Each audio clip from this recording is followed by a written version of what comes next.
Could you pitch for us WaterBear in a minute or two? What is it about and why should it pique people's interest? We were called the Netflix for nature when we first launched, but we are so much more than that. It is stories, solutions and action. Our founder, Ellen Vindemuth, she was the executive producer of a film called My Octopus Teacher, which you may have seen. So when we launched WaterBear, we saw this gap in the market and thought, how can we capture that aha inspiration moment and connect it to taking action there and then? So WaterBear, you're able to watch and do at the same time. So in terms of the topics that we cover, it really spans 4 to 5 thematic areas. So there is climate change, there is alternative lifestyles, so things like tiny homes and recycling and how to green your home. You know, that's very popular because people want to think about how they can live slightly differently. We look at biodiversity and conservation efforts. We look at people and food. Now, food is an incredibly exciting and interesting topic for people because everyone has to eat every day. So we have 150 NGO partners and they span the global behemoths like Greenpeace or Conservation International and WWF, right down to much smaller grassroots organisations who have kind of 2 men on the ground and are working kind of day in, day night on the ground there. We're actually morphing over the coming months into more of a community-led space that still uses storytelling as the main lever for change, but uses different types of storytelling, right? We've just gone through a rebrand where we had to get the WaterBear from slightly ugly looking creature to slightly cooler, sexier, sleeker looking creature. So let me know what you think. Hi Poppy, and welcome to the Shades of Life podcast. Thank you for having me. So this podcast is actually going to probably be one of the last ones or the last one of season 1 of the Shades of Life podcast. So really happy to finish with you for what has been quite an eventful year. Poppy, you are Chief Growth and Impact Officer at WaterBear. Yes. Could you pitch for us WaterBear in a minute or two? What is it about and why should it pique people's interest? Of course. So WaterBear is a platform that brings human stories and action together. Essentially, it's a home to a kind of diverse array of award-winning content, films, stories, and solutions that help people discover, our imperfect activists discover their role in shaping a future that they want to be a part of. We were called the Netflix for nature when we first launched, but we are so much more than that.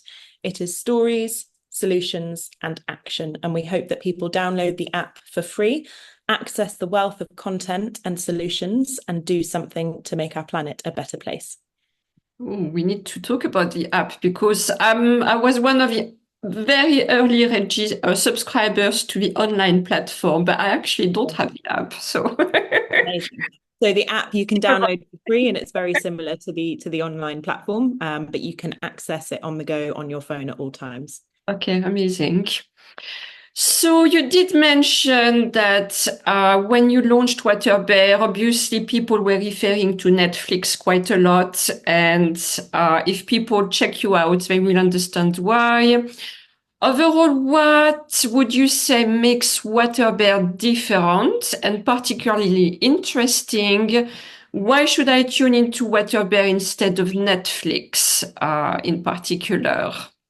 That's one of my favorite questions, Ingrid. So when you watch content or stories or films on a platform like Netflix or Amazon or Disney, or even when you tune into your regular TV, you tend to watch something. And if you watch a particularly strong or moving story or a documentary about the climate crisis or social justice issues, you feel quite bad at the end of watching something. So you personally, I sit there and think, that was really harrowing to watch. I should do something about that. Now, what we saw, the gap in the market was that when you felt like that as an individual, you'd think about doing something. Some people would go and Google, how can I help?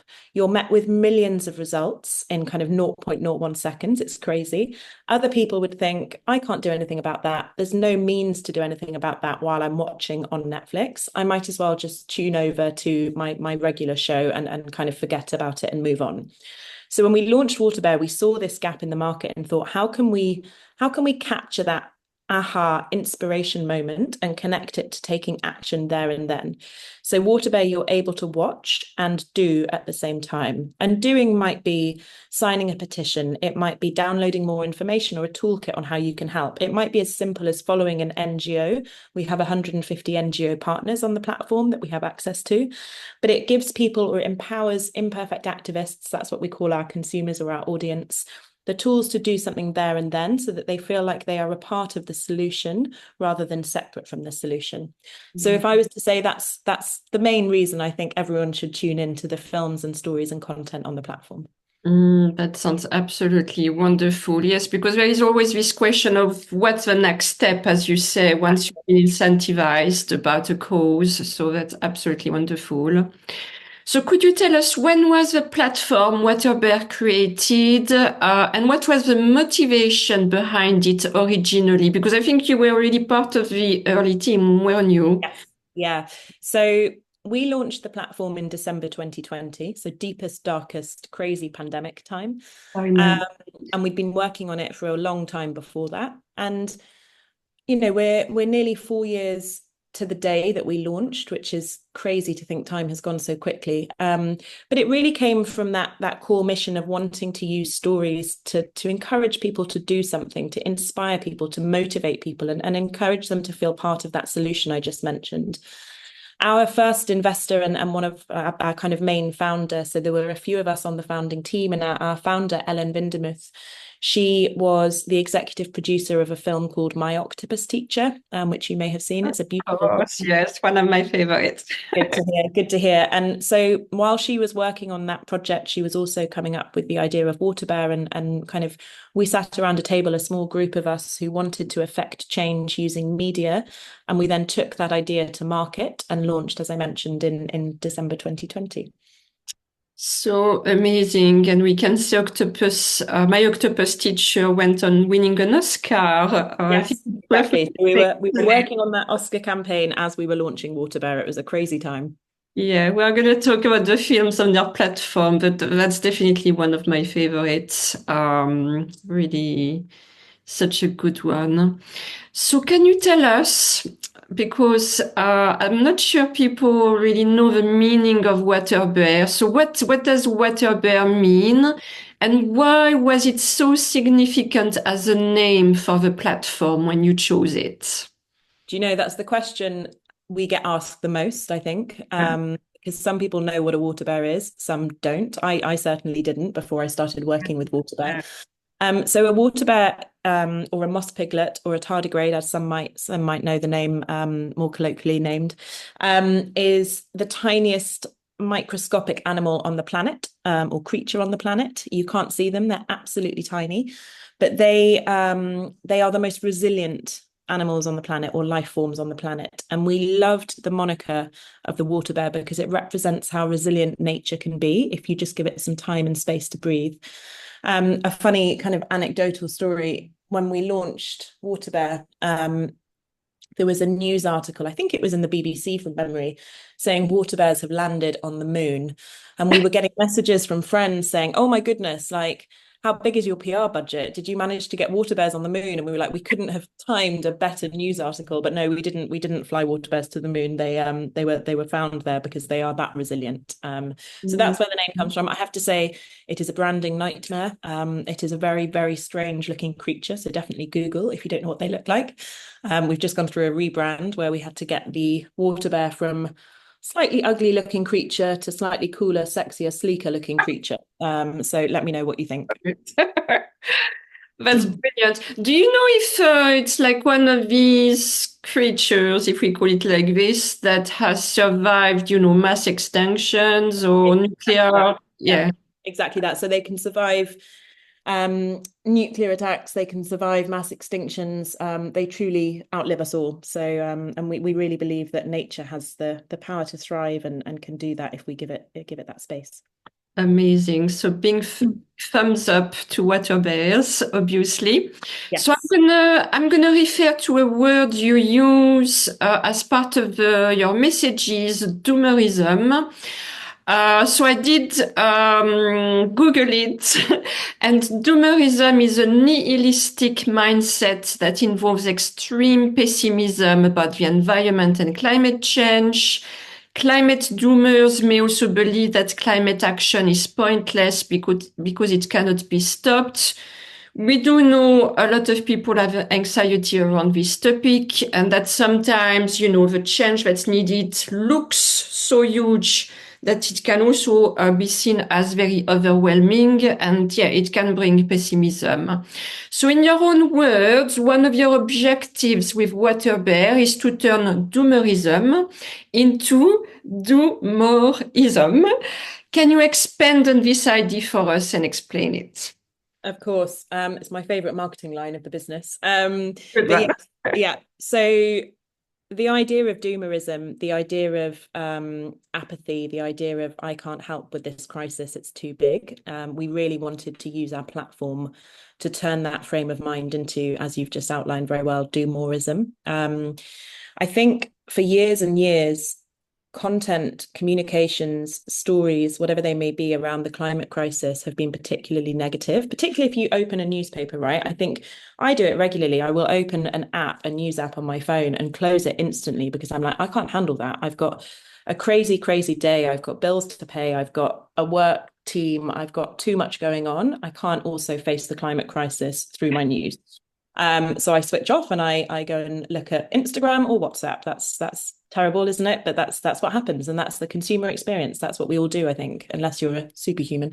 So with WaterBear, what we wanted to try and do is populate the platform with solutions-driven and positive storytelling to show people that change is possible. I think, we always joke and say there's a reason NUMB is in numbers, because numbers and stats and facts tend to drive people to apathy or to switch off. So we wanted to be the antithesis of that and create a space where people come into the platform, can take action very quickly, can be inspired, can see other people doing great stuff, and can go away feeling like they've played their part day to day. So that's what we mean by doomerism to do moreism. And we've got lots of examples of that I can talk about in a minute. Yeah, and if people check WaterBear, and it's always been the case since you started, I find it such a vibrant, positive platform. You're there, and there are all these options that you can look at, and all these things that you can do. And yeah, it really builds positivity in the landscape today of climate action, and it's amazing. So the platform proposes films and documentaries for good, if we can summarize it like this. Um, can you tell us what topics do you cover overall? And also perhaps how many films are on the platform to give people an idea of what they can find if they land there? Absolutely. And I can also give you a sneak peek into how we're evolving with this question, because lots is coming. Lots is coming. That's very bad English. A lot is coming. So in terms of the topics that we cover, it really spans 4 to 5 thematic areas. So there is climate change, there is alternative lifestyles, so things like tiny homes and recycling and how to green your home. That's very popular because people want to think about how they can live slightly differently.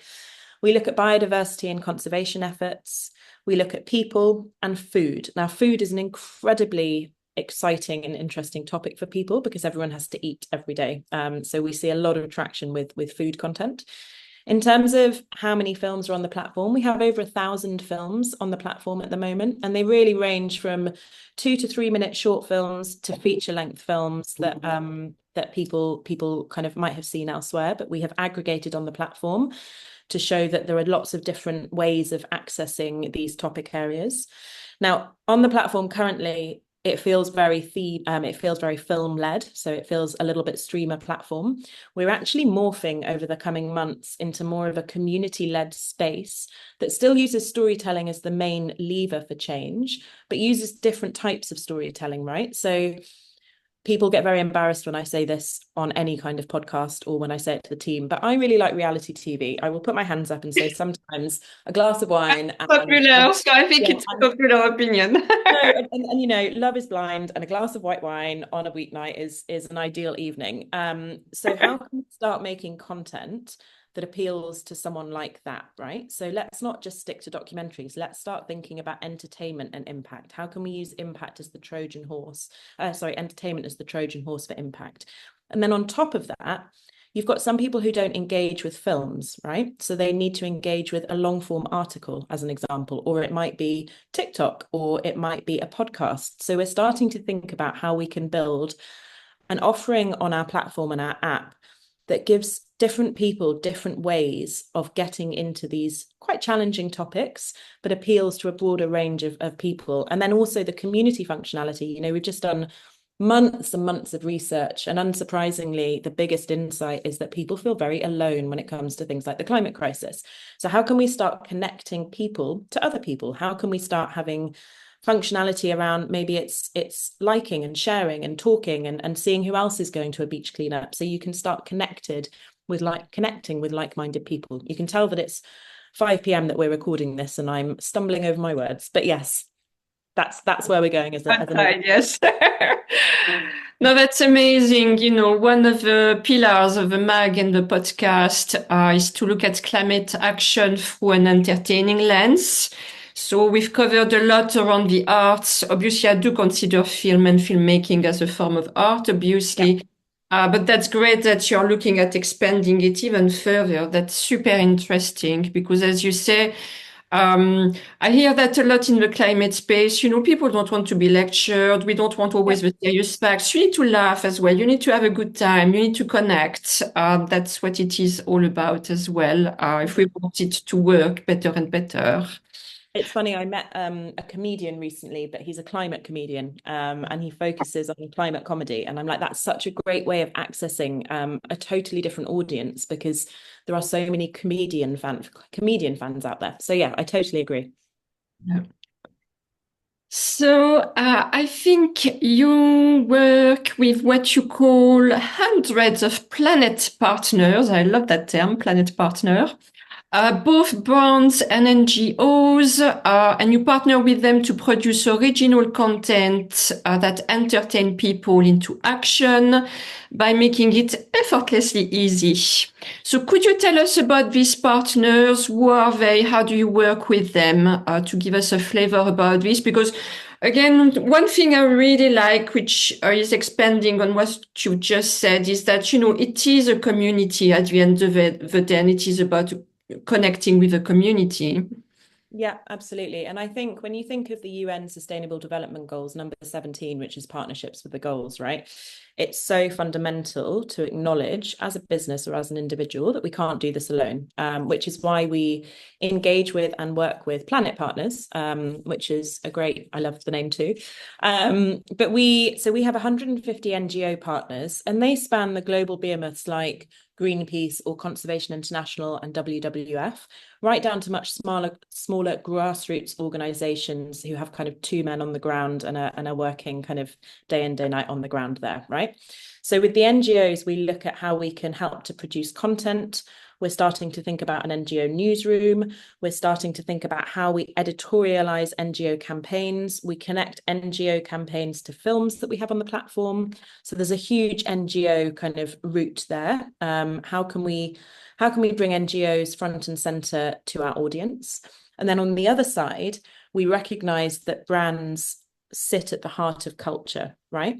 Brands create culture. Brands have zeitgeist. I hate that word. I seem to use it 3 or 4 times a day at the moment, but brands really sit in that culture space. And I always use the example, if someone like Nike tells you to buy a shoe, you go and buy a shoe. So how can we harness that power for good? That's what we mean when we say we work with these planet partners or these brands, right? So we work with some amazing organizations. We work with Rolex, who deeply, deeply care about ocean conservation. We work with Jack Wolfskin, who really care about rewilding, Patagonia, Nikon, Deciem. We're working with Oatly at the moment on producing a series that I can't talk about. It's top secret, but I've just seen some behind the scenes and it's looking amazing. So We work with these brands to both tell epic stories. It's not a marketing campaign. This brand really, really cares about purpose, wants to put purpose at the heart of their organization, and comes to us as a credible platform to both produce the content and then distribute it to our ecosystem of millions of imperfect activists. Now, the other side of that is we also work with much smaller organizations who don't necessarily want to produce a film, but want to show that they are aligned with causes, right, on our platform. So we come back to those themes of food, people, lifestyle, climate, and biodiversity. There are brands that are kind of walking the walk and want to show that they are driving change for those pillars. So they come to us and they create an impact campaign on our platform. So we have campaign pages, we have calls to action, we have pathways for people to find out more. So we work with these brands and planet partners to embed their kind of mission into the platform. And we've been so fortunate. We've had some incredible organizations that have believed in us and wanted to work with us. So we're very lucky. Yeah, and you're quite unique as well. I mean, some of the brands you cited, yes, we have done such incredible campaigns for many, many years. And we see a lot of new startups as well, Exactly. are very dedicated to impact. So that's really interesting. So I always like to ask a few questions during the interview, Poppy, that are a bit more concrete to bring things to life to people. So I wanted to ask you, since you started, which films or documentaries have worked particularly well on the platform? Do you know what are the top three most viewed, for example? Yes, I should definitely know that, shouldn't I, as the marketing person? So if I don't, I'll be in trouble. No.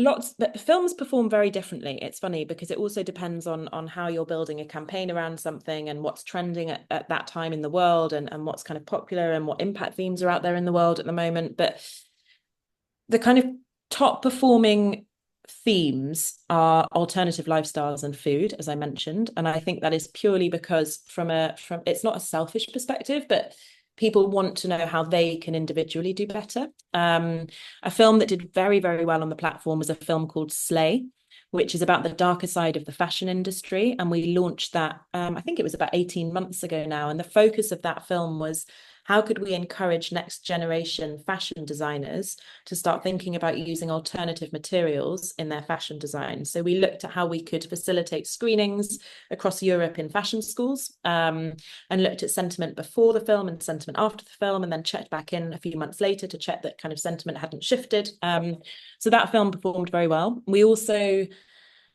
produced a bunch of films with Nikon and with Jack Wolfskin. Their films perform brilliantly because they're also very good at pushing people from their audiences, from their networks to watch the film, right? So we've just actually launched this week a beautiful film with Nikon about mental health. We launched an amazing film called Spirit of the Forest with Jack Wolfskin that I personally love. A little bit of a shout out, my little brother did the music for it. He's a DJ and producer, and it's just a beautiful soundtrack. So we're really, and they're all different styles of storytelling. So Slay is a feature-length film about fashion. Nikon is a short film looking at photography and mental health, the latest Nikon film. And the Jack Wolfskin one is a much more traditional environmental documentary about rewilding in the Carpathian forest in Romania. So super, super broad themes there, but they all performed very well. Yeah, and I think we can fairly say people will find so many themes. For sure, they will find something they love or are interested in. It's really interesting to see that, yeah, it is themes that resonate with people and their everyday life that perhaps have performed the best, which makes sense. Yeah. Really interesting. Yeah, and we've got two other partners that we produced very different films with. One was it was a mockumentary, so it was a bit of a jokey style take on guerrilla gardening, which was with a platform called Imagine 5, and it's so great. It's a 15-minute short with comedians, and it's just brilliant, and it makes guerrilla gardening, sorry, accessible, because it's such a cool concept. And then the other one, Other Ways of Living, with the Ellen MacArthur Foundation. they're the eminent voices on circularity, but the brief was how do we make circularity sexy, which is quite a daunting brief, right? And it's dead with people. So when people hear the word circularity, they kind of switch off and they're like, I don't know what that means. But we produced 3 short films on how you eat, how you dress, and how things are built. And it's called Other Ways of Living, and they were super popular because it made these things feel really accessible. It's how can you mend your clothes and how can you recycle your clothes and reuse them, and yeah, it's that alternative lifestyles and thinking about how you can live differently that does well. Yeah, definitely. I do want to emphasize this again because initially I told you I was one of the early subscribers to the platform, and that's something that surprised me from the get-go. But people will find films that are short films, long Yeah. films. There is a variety, and sometimes, if you have only 5 minutes, half an hour, or an hour, it's not like Netflix where you can expect it's going to be at least an hour and a half or at least an hour. You also have shorter versions, and there Yeah. is this nice diversity and variety as well, which did surprise me in the beginning. Yeah, and I think that's important when you think about audiences and where they are, and meeting people with the time that they have, right? Often, it's really rare that people can sit down for hours each evening anymore. And people used to, back in the day, not so long ago, people would tune in at 9 p.m. for the latest Game of Thrones episode, right? Because that's when it came out. But now people are consuming content at such a rapid pace on their mobiles, on the go, in between meetings. So we need to be able to meet those people with the kind of content that they can engage with and then do something there and then. So yeah, there really is a mix of lengths, as you say. Absolutely. So, do you have any film preferences on the platform yourself? And could you tell us about one that has touched you more particularly? Yeah, for sure. It's the same answer for both those parts of the question. It's a film called Mata. Um, I feel quite passionately about the refugee crisis in the UK, and I'm an expat. I've lived abroad for 14 years. I've just moved back to the UK, and I think it's crazy the rhetoric and tone and media language around the word refugee. And I don't know if you remember, but last year there was the boat ban bill was being passed in Parliament. It was March last year, and we worked with an organization called Choose Love and some other partners to look at how we could create a film that appealed to a mass mainstream media audience and made the word refugee, it kind of destigmatized the word refugee and encouraged people to have a think about actually what it feels like to be a refugee in this country. We chose scripted, so it's a narrative film. We had Hollywood talent in there, and it was a short 20-minute film that once you watched it, you were then encouraged to fill in to sign your name on a pre-filled in templated letter to your local MP opposing the Ban the Boat bill.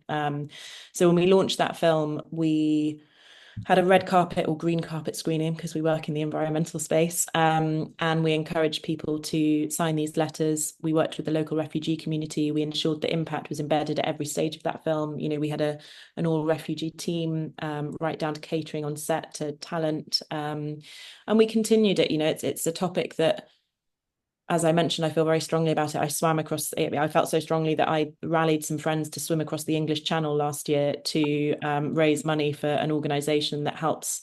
You do it. Yes, a few of us did it, and we raised money for an organisation called Safe Passage that help people migrate safely, because obviously there's so many calamities in the waters, and as people are travelling from country to country. So that is, again, for my personal life, that's a film and a topic that really hit home, and it was through WaterBear that we managed to do that, and that's very special to me. Amazing, yes. And I'm glad you bring this topic up because that's one we've covered often on the podcast this year. And that's a really interesting one. And as you know, we always discuss this with every one of my guests, that the word refugee has been stigmatized. And yeah, it definitely needs to be evolved because we will see more and more migrants, as the years go. So Um, so if we reflect, because film is obviously an incredible tool, and if we reflect on the role of films and documentaries, do you believe in the power of film to turn people from passive viewers into active doers? Because that's what you do. But what are your reflections around that? Because I think that's really one of the objectives of people. How do we incentivize people to take Yeah. action today? Yeah.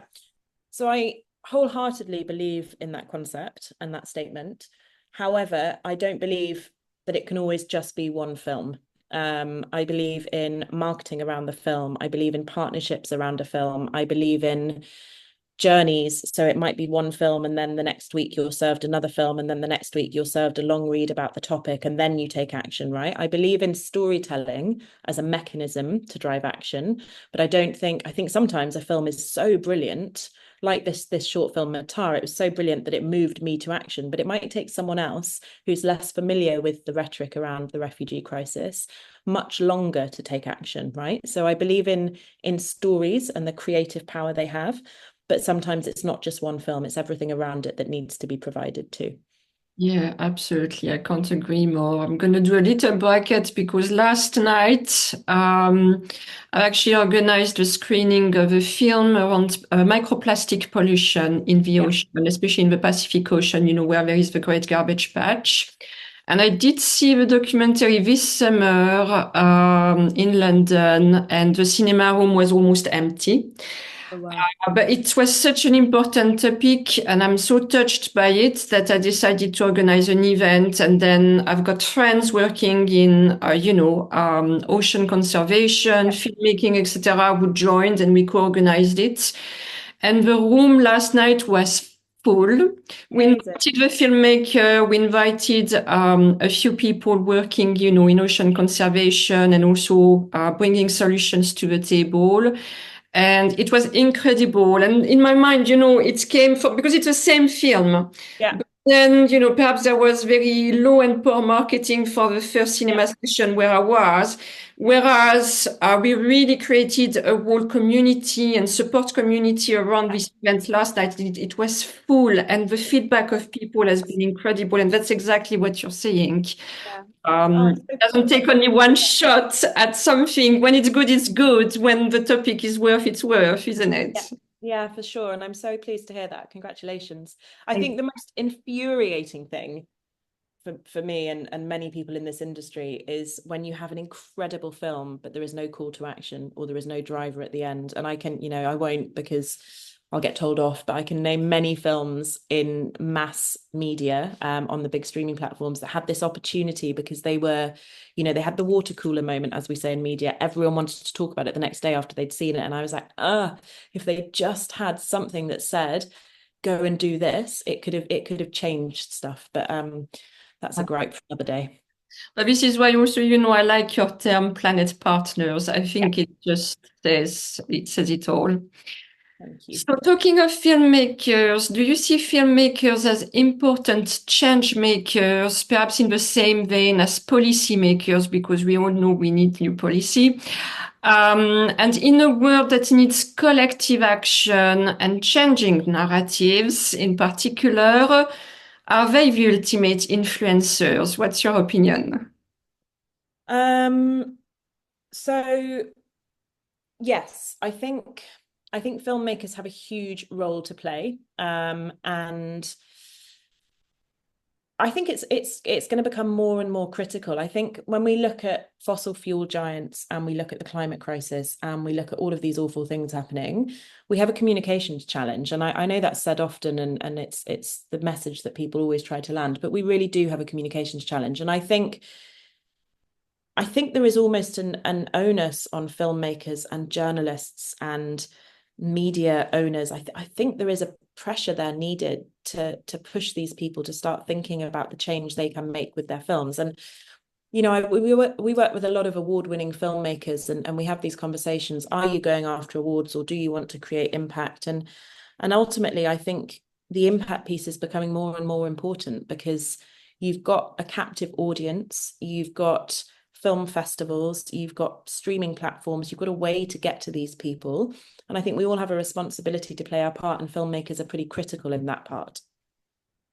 Yeah, absolutely. And I just want to mention, because I was referring to this film last night, it's called Extrillion. Yeah. And the filmmaker was explaining that the direction and the narrative she chose for the film was to try to avoid, being too serious about the scientific facts, which are important, as we know. But she really focused more on the crew and their personality and their own storytelling. And then you can see the audience connects with that a lot more. So yeah, the narratives that filmmakers create and the way they create it, I find that fascinating.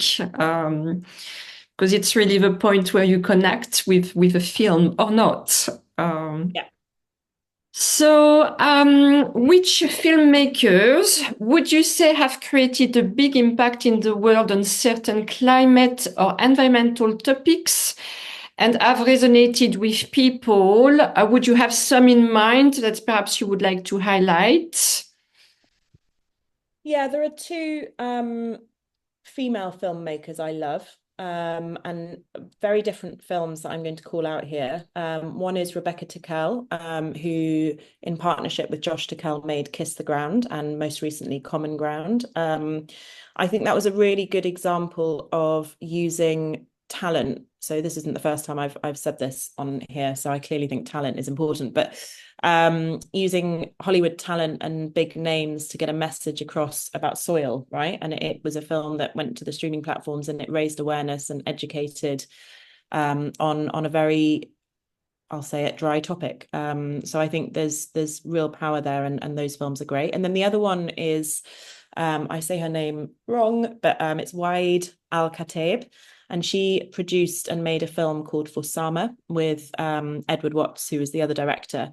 And this film is absolutely beautiful. I was fortunate enough to work on it years ago, when I worked at an agency that launched films. But it's a kind of epic journey into the female experience of the Syrian refugee crisis. And I think, again, this was actually the moment that I realized that I wanted to work in impact. The agency I was working at represented this film.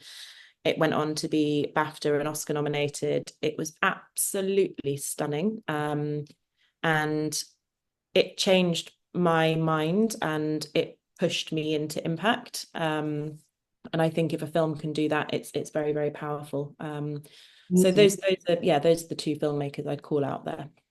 I haven't seen the second one, so I'll watch it. But Kiss the Ground, yeah, a lot of people refer to it, and it's definitely had a big impact. So it's very often cited. If people haven't seen it, we can only encourage for them to check it out. So on the web platform of WaterBear, you're welcoming people by saying that WaterBear is the home of imperfect activists. How would you describe an imperfect activist? And do you think it is important to be an imperfect activist? Ingrid, the imperfect activist is me. It's you. It's everyone that is trying to do a little bit better in life. So it's funny with WaterBear because we have 8-year-olds that watch the platform, but we also have 90-year-olds that watch the platform, right? So we have this broader, I've had an email from a 90-year-old who loves the platform, right? So we are a space for everyone, but we call our audience the imperfect activists because we recognize that not everyone is perfect, and nor can you be perfect, right? In today's day and age, it's very hard to be doing everything right.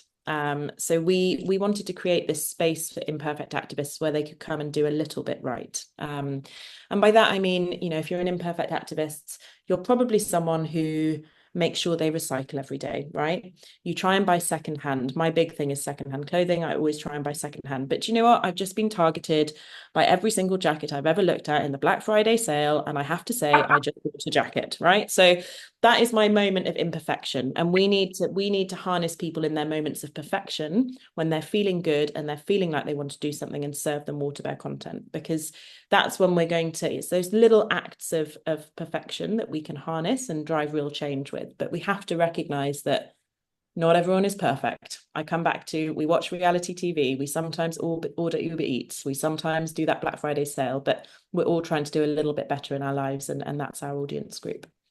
Yeah, exactly. And you probably know that expression, we need millions of people doing things imperfectly rather than millions of people Exactly. doing things perfectly, which is never going to happen. Exactly. So, how big is the community on WaterBear today? And would you say there are typical people profiles? So you told us there is a wide age range. Is there anything else that stands out? So the audience is just over 3 million people across all of our Congratulations. thank you. So we're available, there's nearly 1 million people on the app, and then we have what we call fast channels where you can access the WaterBear content 24/7 on a Samsung TV or an LG TV, the fast channels there. We also have a thriving social community who are very engaged and active, which is wonderful to see. From a marketing perspective, we target a kind of 15 to 35-year-old demographic, but that's just where our marketing push is at the moment. I really do mean it when I say we have that broad span of people watching the platform, and actually there isn't, there are a bunch of imperfect activists on there, but there isn't like a main profession or a main kind of age group. It really is that broad. I can say that our kind of top markets, so we're available globally, we're available in every market around the world, but the top markets at the moment are the UK, South Africa, and the US. And we have a lot of content from South Africa.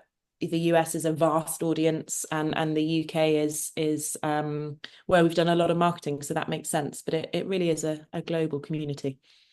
Wonderful. So, how do you see the role of community and connections in making a difference in the world? We touched base on this already, but if we expand on this. For sure. Community is everything, I personally believe, and so do we at WaterBear. Coming back to that idea of people feeling very lonely and apathetic, and if we can start connecting people to like-minded people, we can start showing that as a community we can make a difference. We are very fortunate with our community. They are very engaged. They're excited by what we're putting out there. But I think we need to do much more. We need to start going into pockets of communities. We need to start looking at music communities, at sports communities, at fashion communities. We need to start thinking about food communities in London and in the US. We need to really start kind of embedding ourselves in these communities so that people are taking action together. So you'll see a lot more of that with WaterBear in the coming months. Yeah, and it really feels, in the impact community that you are really at that stage. If I take again as an example the event from last night, it was full of people who individually do incredible things for change. And one of the main discussions that I've heard from everybody is that we need to come together more because when it happens, what you can create is incredible. And I think that's a really big theme at the moment. For sure. So, because I receive your emails, I know that you have created a monthly collective mission with different themes every month. Can you tell us about this initiative? Because I think it's incredible and it's part of your What Action Can You Take? Yeah, thank you for saying that. So collective missions are new. We started testing them in the summer. They are built around our thematic areas. So each month there will be a different collective mission. So we operate on the premise that the more you can find out about a topic, the more you'll want to get involved with the topic. So we are aggregating and curating content, stories, events, moments around specific thematic areas with the idea of building a collective movement or a collective around a specific area in the hopes that we then create more impact. And it comes from, when I said a little bit earlier, and that someone like me, it might take one short film to get involved in the refugee crisis, but someone else, it might take 8 different means. It might take going to a local event. It might take 2 short films, a long read, a podcast. Now I'm ready to take action. So it's really how can we galvanize people behind a specific mission each month to drive as much impact as possible. Yeah, absolutely. So I'm definitely guilty of not having the app, which, I'm going to have it. But I've also only recently discovered that you organize events, either in person or online. Can you tell us about that too? Because I find that aspect extremely interesting. Yeah, I mean, it comes back to that insight of people wanting to connect, right? So rather than organize our own events, because we recognize that there's a lot of work, there are so many amazing events happening in different markets. So take London as an example. There are ocean river cleanups, there are farmers markets, there are people coming together to kind of pick up litter in the streets, there are community screenings, there are community gatherings. So we're starting to, again, around our collective missions, list out the types of events that you can go and sign up to, and that you can get involved in. And the hope is that as the platform evolves, people will be able to start connecting to other people going to events in their local areas, right? So I might be able to see, oh, Ingrid's going to the beach cleanup next weekend in Cornwall.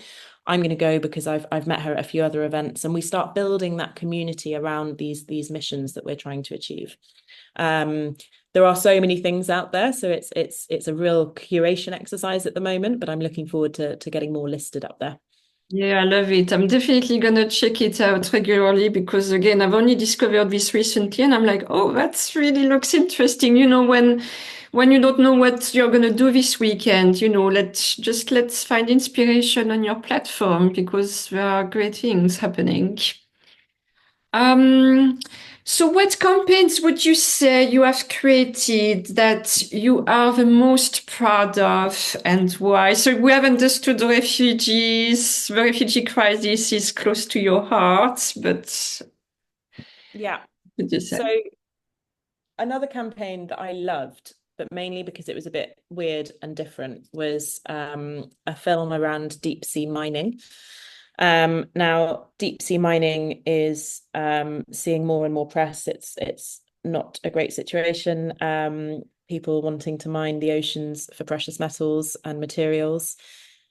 It's a really inaccessible topic if you don't know anything about it. And again, working at WaterBear, I've just learned so much about areas that I knew nothing about, which is great. But we wanted to produce a film that appealed to a very different audience group. And it had two, so it was a film that needed to achieve two things. And I'll be really honest, it didn't achieve both things because, and this is key to storytelling, we wanted to appeal to a male demographic. So we produced a film, an animated film that looked a little bit like Rick and Morty or Family Guy or South Park, if anyone knows those shows. And it's very funny. It's very, very funny. And the film really performed in that space, right? So people really loved it of that age group because we can see the data on the platform, so we can see who's engaging with it. On the other hand, it was supposed to be used as a campaigning tool at COP, around the moratorium for deep sea mining. It didn't go down so well there. I think people were quite confused by a Rick and Morty Family Guy style animated short on deep sea mining. But that was a lesson and a learning for us. But that was a lovely campaign because while it didn't have mega results, we drove people to sign a petition around the moratorium, and we saw thousands of signatures. While it didn't have those kind of millions and millions of results, what it did do was prove that different story mechanics and different story levers work for different audience groups. And it comes back to the kind of key insights at WaterBear is, if you want to appeal to different people, you need that variety of content, that different style of storytelling for different individuals. And that really sits at the heart of our studios side, which is how can we create entertainment and impact, to drive change. Yeah, absolutely. And you make me think also that it's important to not give up when something doesn't work or to the expectations you had, because especially when you work in the impact space, usually it's people who are very passionate and really pour Yeah. everything they have into it. And when something doesn't work, you can feel deflated. But it's important to look at it with a wider view. And yeah, I love your approach that, not everything is for every audience. That's really nice. So I also wanted to ask you, do you measure or manage to measure the impact the platform is having, and how do you do that? What are your markers? Yes. We have a whole framework that measures impact at every single level of the business. So I won't go into too much detail here because I could talk for hours on this particular topic. But coming back to the idea that stories have the power to move, to engage, to entertain, etc. And once people are on our platform, we help people play their part, right? The first piece is making sure that our stories span the breadth of the SDGs. So those impact thematic areas, there's protecting oceans, which I think is SDG 14, there's nature 15, climate action, and making sure that we look at those SDGs as markers. We have what we call an impact measurement methodology, which is based on the IMP framework, which is a very a kind of highly used framework. And that looks at how we measure impact on our content, then on our platform, and then on our campaigns. And we map those against different markers. Just as an example, things that we measure could be sustainable production and inclusive and ethical filmmaking. So making sure that everything we do on shoots is sustainable. We're Albert certified. We work with an organization called Dimpact. We are B Corp certified. We work with local talent. We don't fly people around the world. We look at grassroots amplification. So that's on the film side. Then when we're thinking about individuals and impact we have there, we're looking at, have we increased awareness and knowledge? Have we increased engagement? Have we mobilized people to act? Have we changed behaviors? And, you can measure that in a number of different ways. It can be as simple as total views on a film. It can be surveys pre and post. It can be volume of press articles. It can be increase in fundraising or signatures on a petition. It can be evidence of policy development. So the film Slay about the fashion industry, there was a policy piece there and a legislation focus from our side. It could be film screenings at kind of places like COP. So there's a real, again, a broad spectrum of how we measure, but it's important to say, I think, that we set this business up to create impact. We are not telling stories to tell stories for stories' sake. We are trying to affect change at every single level, so from individual to policy level. And impact sits really at the core of everything we do. Yeah, amazing. Thank you for sharing this with us. I think that gives us a flavor of, how you create impact yourself. That's really great. So we are having this conversation together as COP29 has just finished in Baku in Azerbaijan, with once again mixed feelings in the impact community. So I wanted to finish the questions with asking you what gives you hope personally when it comes to climate action, because I think a lot of people at the moment have mixed feelings about the impact we are actually creating when, again, we need to change, perhaps the angle we look at things. Yeah, it's not great. I mean, the world, as you look at what's going on in the US, you look at what's come out of COP, and you can feel quite bleak, I guess. But I actually think, controversially, that COP, or this particular COP, and some of the things going on in the world at the moment, are an exercise in hope as much as anything else. I think it was Obama said years ago that hope is rooted in collective action. And I think if we can maintain that hope, the hope that if we put that collective effort in to tackle climate change, we can keep that pledge to limit global warming below 1.5 alive. We can save the most vulnerable people in the world. We can protect and restore nature. We can create a happier and healthier and more sustainable way to exist. I think we've got to keep that hope. And the biggest thing, while there are many negatives of what's just come out of the last few weeks, the positives I see are the galvanizing of people around it. And I also think the same about the US. I think there's going to be a huge galvanization of people that are just fed up of this and are going to come forward and say, we are now a collective and we want to affect change together. That was a bit of a ramble, but No, that's great. Absolutely. maybe I'm just a hopeful, optimistic person. No, and sometimes, to mobilize people, as you say, you need something that seemingly you would feel is not great to actually, create action and more action. Exactly. You You need a trigger moment, and I think there Yeah, have been yeah. trigger moments in the world in the last few months. And I hope that those trigger moments galvanize people in the right way. So I'm hopeful. Yeah, and I mean it's enough, to be on the WaterBear platform, look at everything that's happening there to see that the community has grown so much. There are so Exactly. many people doing so much, and over the years it has grown and grown and grown, and it's going to continue. There is nothing that's going to stop it. So thank you for sharing this. Last question for you. It is your color question. So this podcast is called Shades of Life, as every guest brings their own color, vision, and mission to it. And we always end it with the same question. If you were a color, what would it be and why? Um, I